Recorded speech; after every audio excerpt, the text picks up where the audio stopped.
But this snub gives us an interesting glimpse into something we've been joking about, but it might actually turn. There's a lot of speculation right now, and I've heard from a lot of sources that they don't expect her to be there. He'll be wherever he isn't. That's how this lady treats the White House like it's an Airbnb. Is that a... Donald Trump's life story is like a mix of reality TV and politics coming together. But even by his usual style, the latest outburst is something to remember. In a situation that has people from Twitter users to late-night show hosts chuckling, Trump had what some are describing as a huge outburst after Jimmy Kimmel's monologue poked fun at both Melania Trump and Laura Loomer. When Donald get the China virus and he was airlifted to hospital like sick elephant, bedroom all to myself and did not sleep, the elephant make it. Do you know what a vomit you have to be to get called out by Marjorie Taylor Greene? Late-night comedy focuses on making jokes about famous people, stars, and politicians. But Jimmy Kimmel's latest monologue brought this idea to a whole new level, poking fun at Melania Trump in a way that sparked laughter, debate, and lots of internet memes. The First Lady of the United States while Donald Trump was president was often seen as a puzzling and complex person, which made her a perfect target for Kimmel's clever humor. And yet somehow this Laura Loomer, she's traveling all over the country with Trump on his plane. Kimmel's first joke focused directly on Melania's well-known lack of interest and dislike for her position as First Lady. His joke, she's the only First Lady in U.S. history who looked like she was being made to stay in the same room as her husband, quickly set the mood for the segment. Kimmel portrayed Melania as a woman stuck in a position she didn't choose and didn't appear to accept.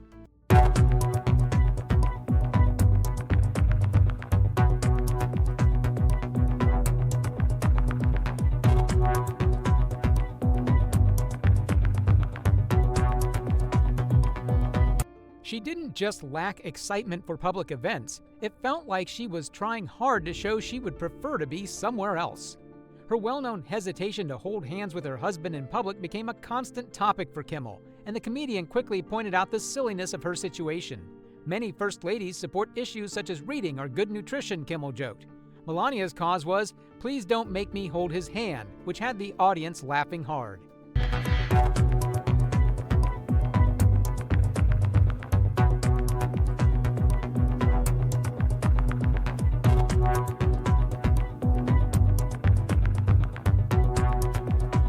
Social media, as usual, was filled with memes, GIFs, and jokes about Melania's body language.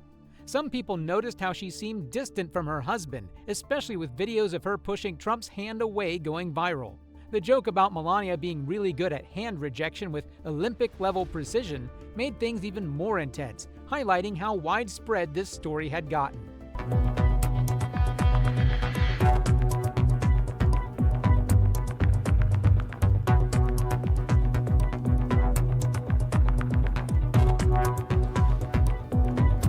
Melania, often seen as a mystery, became the target of public mockery as her hesitation to take on her role as First Lady became a constant joke everywhere.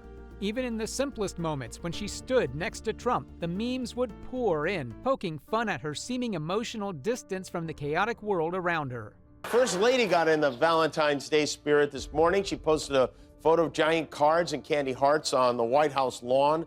When her husband saw it, he yelled, "Honey, I think the Al-Qaeda shrunk me down to pocket size." But that's my Joe Biden impersonation. Sure, Kimmel's criticism of Melania wasn't just about her lack of interest in her husband's political life.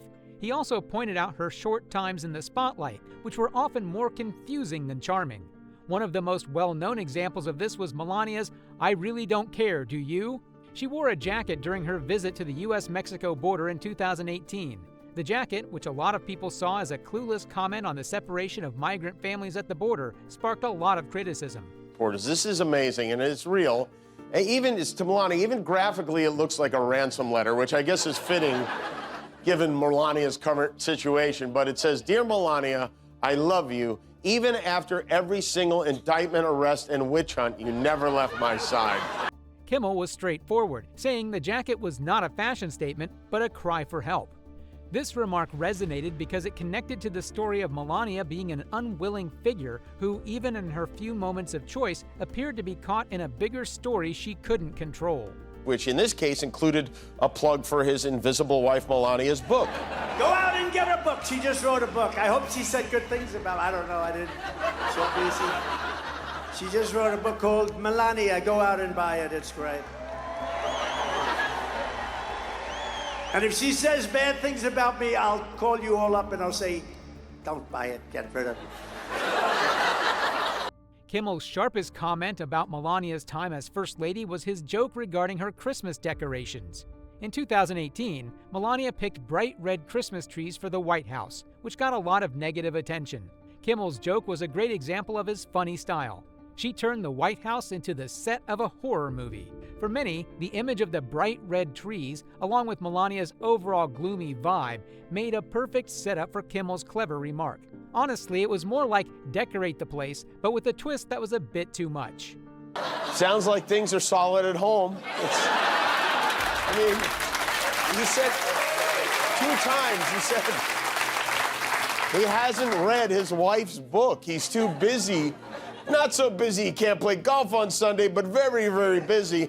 This comment stood out because of the cultural background during Melania's time as First Lady. Her husband's time in office was marked by arguments, problems, and disorder, and Melania's quietness often seemed like a quiet approval of the craziness around her. She didn't speak out much for women's rights or children's issues, unlike many First Ladies before her. Instead, she looked happy to hang back, sometimes sharing puzzling comments or giving curious looks that sparked a lot of discussion. This separation only added to the belief that Melania was not a willing part of Trump's tumultuous environment. And even though he hasn't read it, he knows it's great. Unless it isn't, in which case he will destroy her. He lies about everything all the time. He couldn't tell one more lie about his wife's book. Read it, loved it. Was that so difficult? As the segment went on, Kimmel also joked about Melania's life after the White House, saying she would be busy planning her getaway from Mar-a-Lago. If you spot a Slovenian woman wearing sunglasses and a fake mustache getting on a flight to Europe, that's Melania, Kimmel joked, adding a funny twist to his remarks by picturing Melania's eagerness to get away from her husband. This situation, while extreme, connected to the broader interest in Melania as a woman stuck in a fancy prison, longing for a way out of the attention that frequently highlighted her private life in a tough way. Melania has emerged from hibernation to promote this book he didn't read and she didn't write over the past few weeks. She's been posting these little videos narrating excerpts from the book and presenting us with riddles to unfold. Kimmel's roast of Melania showed how much people are interested in her role as First Lady.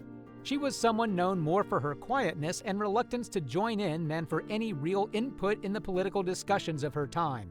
Kimmel's jokes hit hard because they connected with the long-standing view of Melania as just a part of Donald Trump's political goals. She was, in many ways, a puzzling figure, both there and not there, both a sign of wealth and someone to feel sorry for. Why do I stand proudly behind my nude modeling work? Okay, wait. Who asked this question? No one asked that question. You are answering a question no one has asked. The internet reacted as expected with a wave of memes and tweets, each sharing their own view on Melania's seeming emotional distance. Some people made fun of her for acting as a woman stuck in a marriage without love, while others were more understanding, joking that anyone married to Trump would probably be thinking about getting away too. Even though the memes were funny, they showed a real understanding of Melania, a woman who appeared to be stuck in the middle of her husband's political life, often struggling with the image she was supposed to show as First Lady. Why do I stand proudly behind my nude modeling work? Are we no longer able to appreciate the beauty of the human body? Throughout history, master artists have revered the human shape, evoking profound emotions and admiration. Kimmel's talk about Melania Trump showed how late-night comedy has changed into a way to look closely at the personal lives of famous people. Kimmel focused on Melania's public image, connecting with the cultural story that had been developing about her for a while. His jokes were amusing, but they showed the complicated nature of her position in Trump's messy presidency. We should honor our bodies and embrace the timeless tradition of using art as a powerful means of self-expression. I couldn't agree more. Loomer, the missing cousin of the MAGA Kardashians. Melania Trump was the more reserved and mysterious person around Donald Trump, while Laura Loomer was the complete opposite: loud, chaotic, and always ready to cause a stir. A far-right activist known for her shocking actions, Loomer has spent her career testing the boundaries of ridiculousness, sparking one media frenzy after another. In his monologue, Jimmy Kimmel couldn't help but poke fun at Loomer, using her strange actions and self-sabotaging behavior as great material for his late-night show. A hospital punching himself in the face. They'd have to strap him down. Melania, you will be surprised to note, did not accompany her husband to the debate or to the 9/11 ceremony. Instead, he was joined by another lovely lady, right-wing loony Laura Loomer, who is a 9/11 conspiracy theorist. Kimmel's first joke about Loomer was both funny and sharp.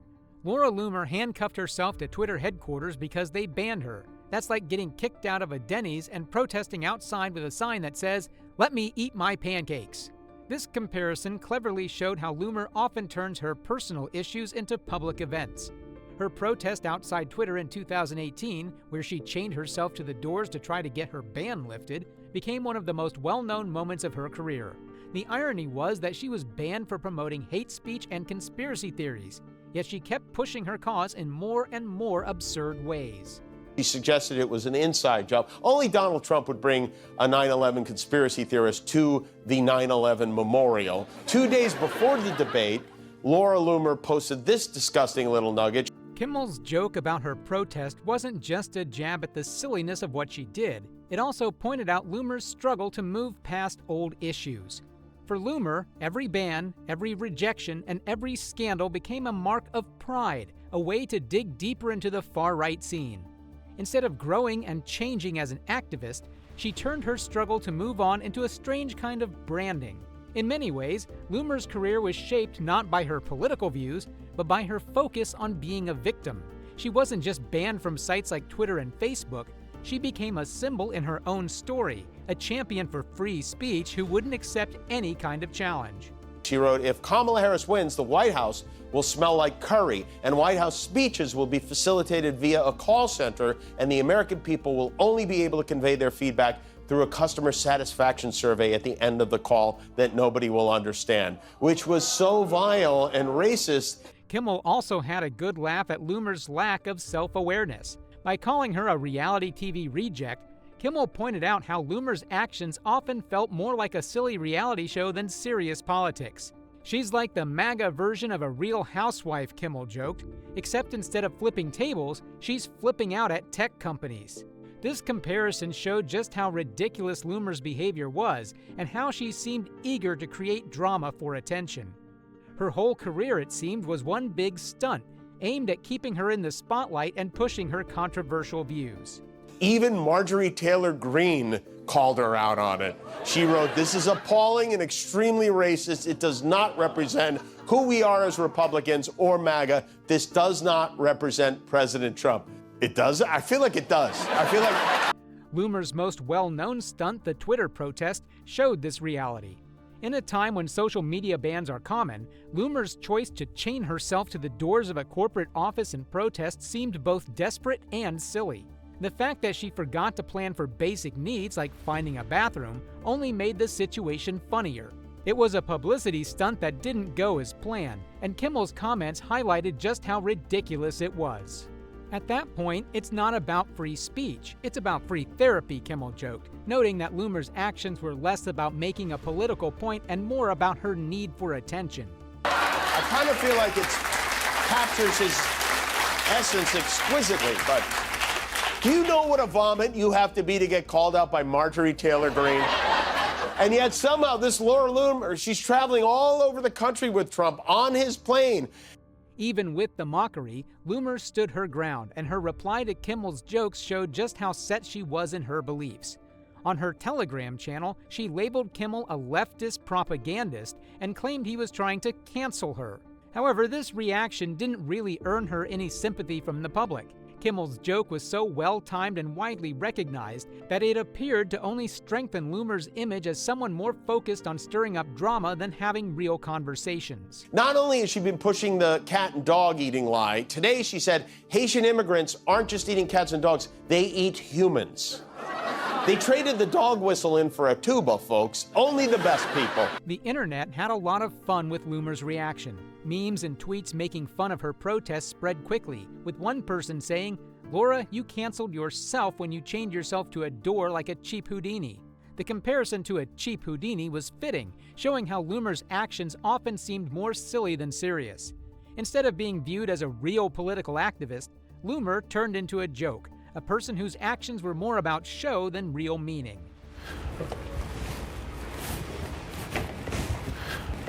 Jimmy, what are you doing? I'm packing. Packing?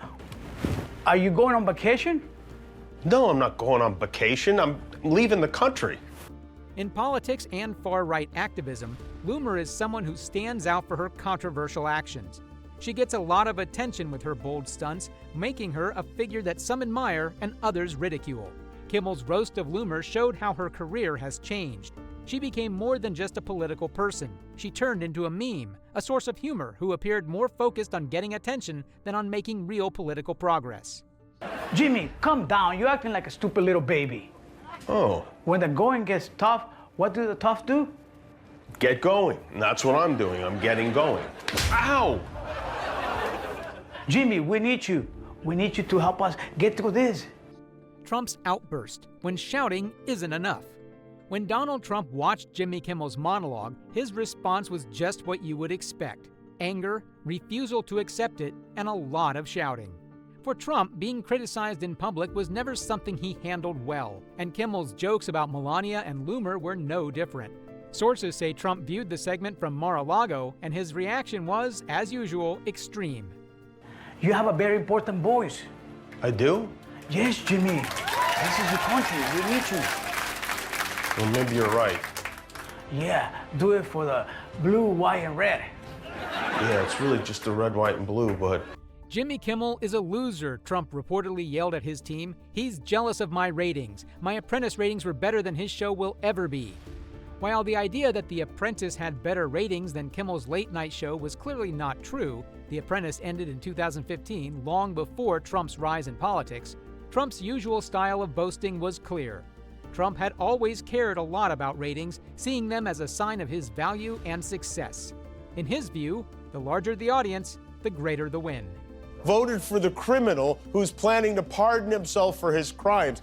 I guess this election wasn't rigged. That's weird, though, right? I mean, he said it would be rigged. He said it was being rigged while people were in line voting.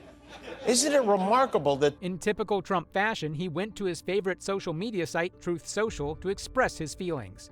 The post, in Trump's usual all-caps style, showed a blend of anger and distraction. Jimmy Kimmel is a hack. Melania is the best first lady ever, and Laura Loomer is a true patriot. The left hates us because we're winning, the post said. We chose not to, I guess. I don't know. This Donald Trump, is like the Emperor from Star Wars. He's old, he's evil, and he keeps coming back with no reasonable explanation whatsoever. Trump often used all caps in his messages, which was a well-known part of how he communicated. He viewed the internet as a place for conflict, and his posts often sounded like calls to action meant to energize his supporters and attack those he saw as opponents. In this instance, Kimmel was the focus, and Trump's rant on Truth Social appeared to be a bold effort to showcase his unique style of winning, despite facing backlash. Babe, be honest. Last week, did you guys send that monologue to a Republican like I asked you to? Those of you who are hate-watching this show right now, wanting to watch me suffer, you will be happy to know that there was no joy in Mudville last night. The internet had a lot of fun with Trump's post. The all-caps style was teased a lot, with one person saying, "Trump writes like he's yelling through a megaphone in an empty room." It wasn't just what he said that people found silly, it was how he said it. Trump's habit of shouting in all caps seemed to show he struggles to handle criticism without going into a big fit. This moment really showed Trump's way of doing politics: loud, pushy, and often out of touch with what's real. I was all over the place. 1 minute, I'm watching these long lines in every city, and I think, oh, that's beautiful, democracy in action. Next minute, there's a reporter chatting with some bro at Arizona State who said he voted for Trump because Kamala didn't go on Joe Rogan's podcast. Kimmel, who had faced Trump's anger, couldn't help but poke fun at the former president's post. On his next show, Kimmel read Trump's rant from Truth Social, trying hard not to laugh. "I've been called worse by better people," Kimmel joked, making the moment funny. "But thank you, Mr. President, this will definitely help my ratings." This showed that for Kimmel and many of his fans, Trump's behavior was a constant source of amusement. And I'm like, where did I leave my passport? Is this... My kids were very upset. You know, every once in a while when something bad happens, we let our kids curse for 30 seconds. Trump's outburst, though not surprising, showed how disconnected he had become from what was really happening. While Kimmel's jokes had entered popular culture, Trump kept clinging to past conflicts, ignoring the changes in the political scene. For him, the world was still a fight, and every joke, every insult, and every piece of criticism felt like a threat to his pride. So what do you guys think? Is Melania actually an expressionless woman, or has Trump made her this way to hide her accent from people? Let us know in the comment section below. If you liked this video, hit the subscribe button and press the bell icon so you are notified as soon as we upload our next video. Thanks for watching.